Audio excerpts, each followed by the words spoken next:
Die nitrogen के बारे में जो भी एनसीईआरटी में दिया हुआ है उसको ट्रिक्स की हेल्प से कैसे याद रखें, ठीक है। तो अपने उसी फ्लो में चलेंगे कि पहले डाई नाइट्रोजन की प्रिपरेशन और फिर डाई नाइट्रोजन की केमिकल रिएक्शन, ठीक है। तो सबसे पहले करेंगे डाई नाइट्रोजन की प्रिपरेशन, कि डाई नाइट्रोजन को प्रिपेयर कैसे किया जाता है, ठीक है, बनाया कैसे जाता है।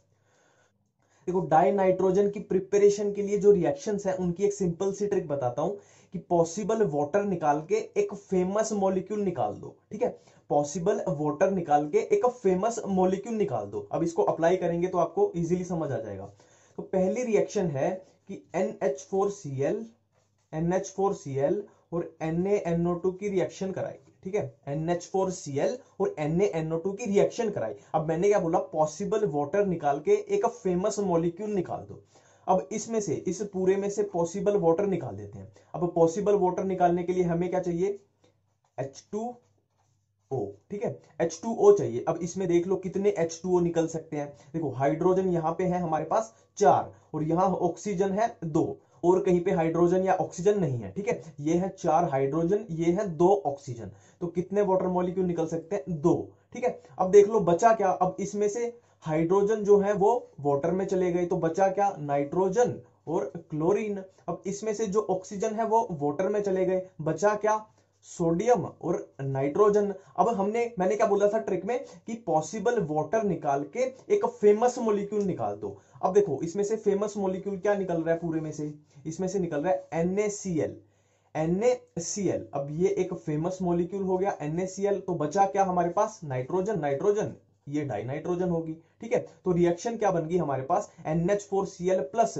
NaNO2 की रिएक्शन कराएंगे तो हमें क्या मिलेगा, ये सबसे पहले मिला ये वाटर और क्या मिला, NaCl और क्या मिला, डाई नाइट्रोजन। तो ये होगी डाई नाइट्रोजन की प्रिपरेशन की पहली रिएक्शन।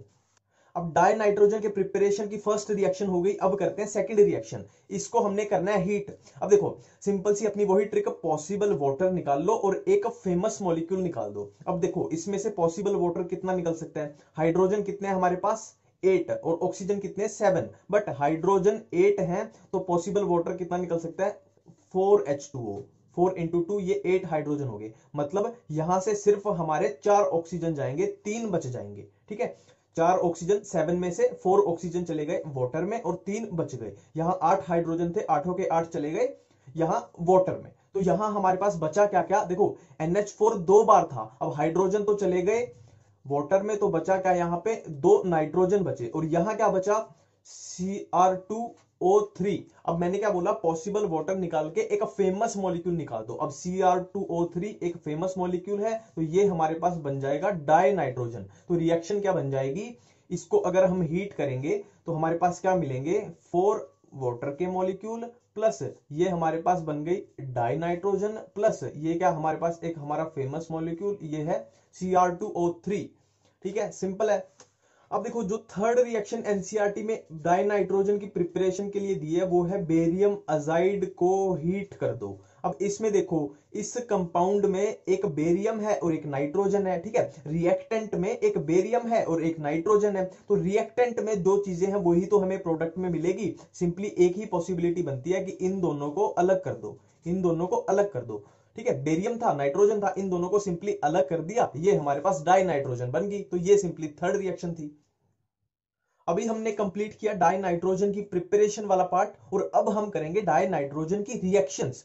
डाई नाइट्रोजन की रिएक्शंस की ये 4 रिएक्शन एनसीईआरटी में दी हुई हैं और सिंपल सा फंडा है कि जो हमारे पास रिएक्टेंट है उसी को तो जोड़ तोड़ के हम प्रोडक्ट बनाएंगे, ठीक है। जो रिएक्टेंट है उसी से बना दो सिंपली प्रोडक्ट, ठीक है। देखो पहली रिएक्शन लिथियम है और नाइट्रोजन है तो इन्हीं को जोड़ के बना दिया हमने प्रोडक्ट लिथियम नाइट्राइड, ठीक है। यहां मैग्नीशियम है, नाइट्रोजन है तो इन्हीं को जोड़ के एक ही पॉसिबिलिटी बनती है। अगर रिएक्टेंट में हमारे पास ये दो हैं तो एक ही पॉसिबिलिटी बनेगी, इनको जोड़ दो, ठीक है। नेक्स्ट नाइट्रोजन है, हाइड्रोजन है तो एक ही पॉसिबिलिटी बनेगी अमोनिया। नाइट्रोजन है, ऑक्सीजन है तो नाइट्रोजन ऑक्साइड की एक ही पॉसिबिलिटी बनती है तो उसी को मिला के बना दो, ठीक है, सिंपल है। जो भी अमोनिया के बारे में एनसीईआरटी में दिया हुआ है मैंने उसी से कुछ क्रिएट किया है, बस आपको थोड़ी देर वो देखना है। सिंपली एक एक रिएक्शन याद करवाने की गारंटी मेरी है, ठीक है। तो स्टार्ट करते हैं रिएक्शंस ऑफ अमोनिया। तो इसमें हम सबसे पहले करेंगे प्रिपरेशन कि अमोनिया को हम बनाएंगे कैसे, ठीक है। प्रिपरेशन ऑफ अमोनिया कैसे करेंगे? तो इसका फर्स्ट मेथड है कि हम अमोनिया को प्रिपेयर करेंगे फ्रॉम यूरिया। अब इसको याद कैसे रखें? देखो, हमें यूरिया का फॉर्मूला पता है, क्या होता है?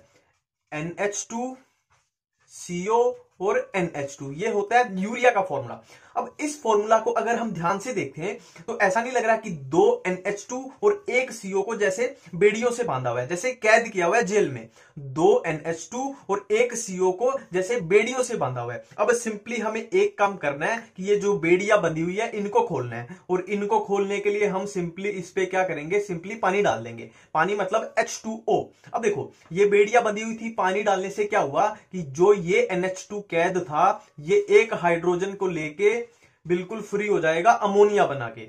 ये NH2 इस हाइड्रोजन को लेके फ्री हो जाएगा अमोनिया बना के, और ये CO इस ऑक्सीजन को लेके फ्री हो जाएगा CO2 बना के। अब सिंपली हमने कुछ नहीं याद किया, सिर्फ इनको जेल से निकाला है। तो रिएक्शन क्या होगी कि अगर हम यूरिया में पानी मिलाते हैं तो हमें क्या मिलता है? 2 मॉलिक्यूल अमोनिया के और 1 मॉलिक्यूल CO2 का। तो ये हमारी सिंपली रिएक्शन है, हमने अभी तक कुछ नहीं याद किया। ठीक है, तो ये तो हुआ फर्स्ट मेथड। अब करते हैं सेकंड मेथड।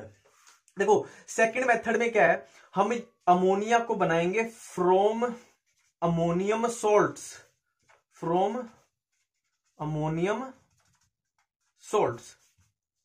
ये हमारा फर्स्ट मेथड हो गया, तो ये है सेकंड मेथड। अब देखो, इसके नाम को देखो, इसके नाम में क्या है? अमोनियम।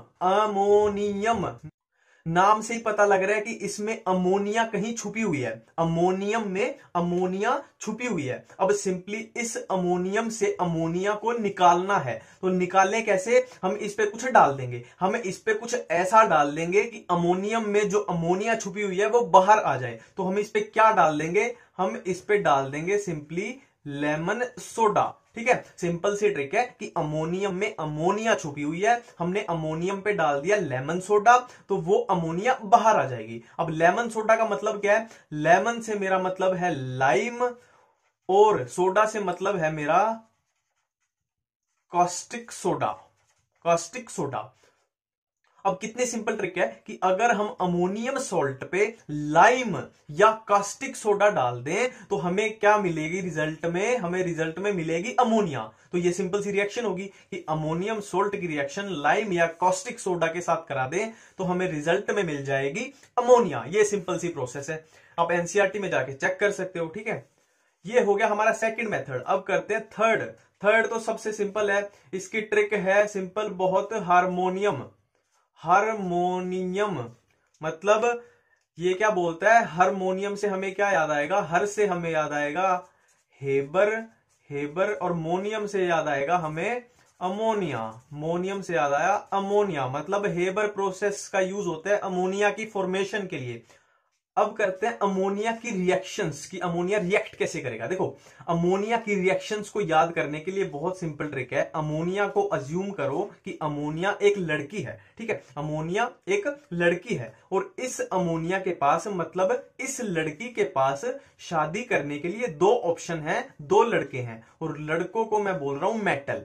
ठीक है, अमोनिया एक लड़की है और इसके पास शादी के लिए 2 ऑप्शन है, मतलब 2 लड़के हैं, मतलब 2 मेटल हैं।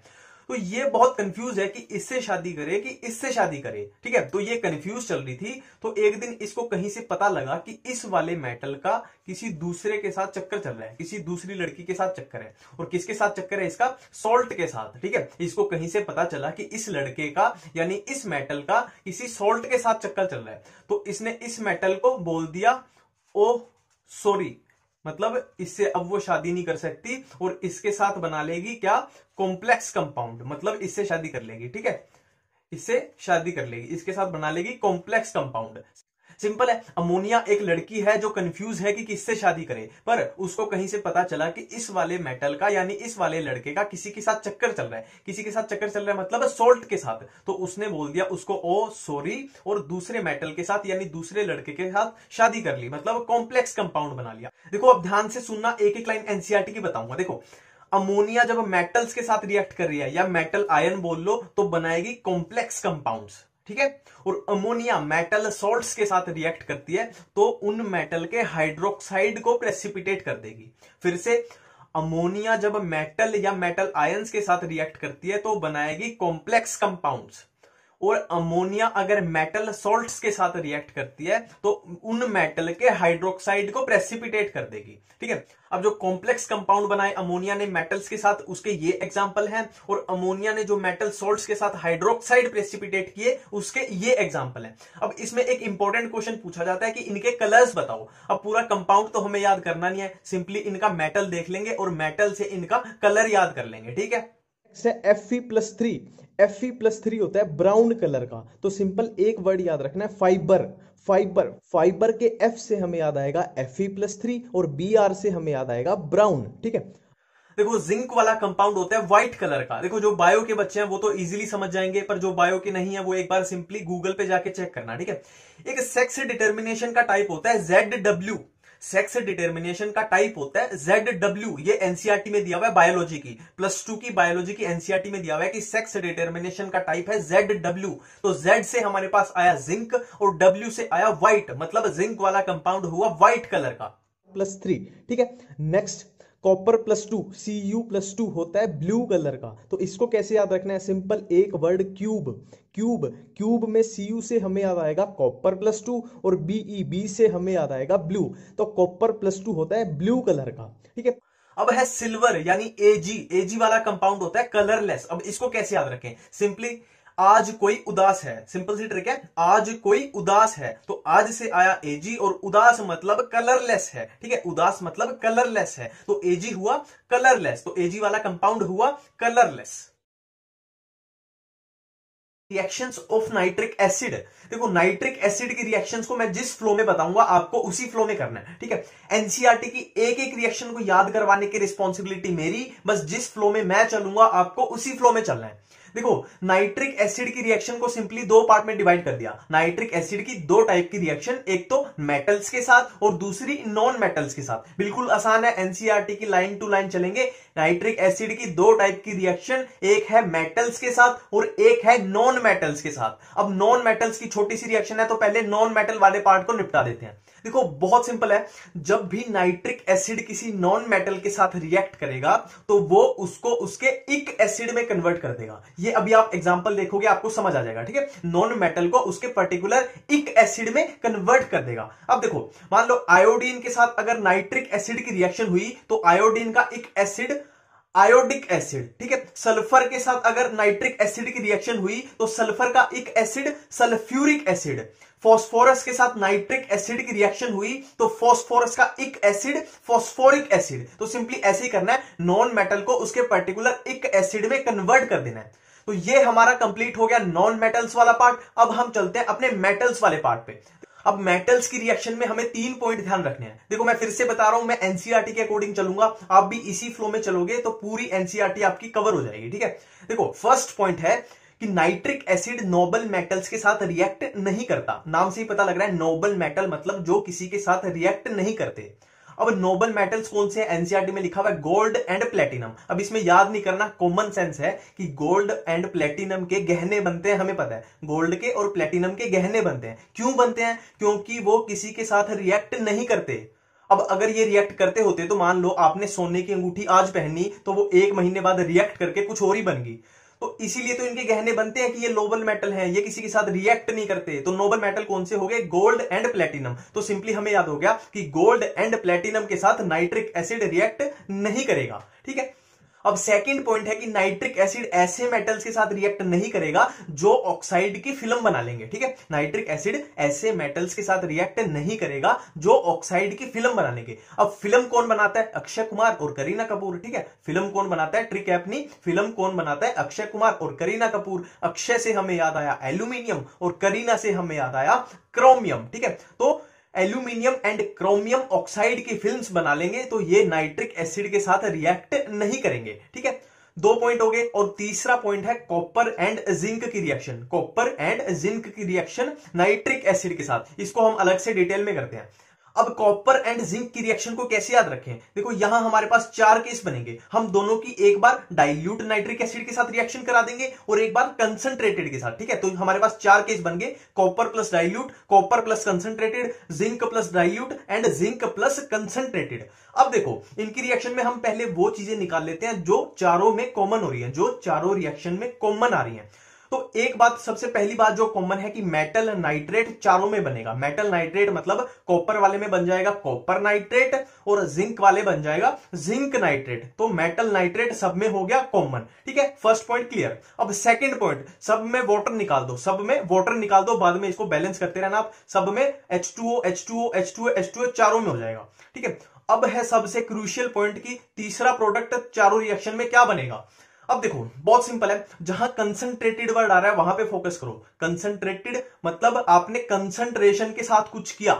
आप कंसंट्रेशन के साथ कुछ भी करते हो तो वो बाद में आपको पैसा देती है। आप अभी पढ़ाई कर रहे हो पूरी कंसंट्रेशन के साथ, तो बाद में नोट ही नोट कमाओगे। ठीक है, कुछ भी आप कंसंट्रेशन से करोगे तो आपको बाद में नोट मिलेंगे। नोट मतलब NO2।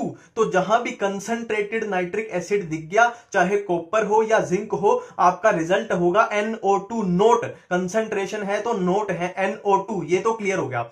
अब कंसंट्रेटेड कंप्लीट हो गया, अब बचा डाइल्यूट है। तो डाइल्यूट में क्या करें? देखो कॉपर जब डाइल्यूट नाइट्रिक एसिड के साथ रिएक्ट करता है तो बनाता है NO, और जिंक जब डाइल्यूट नाइट्रिक एसिड के साथ रिएक्ट करता है तो बनाता है N2O।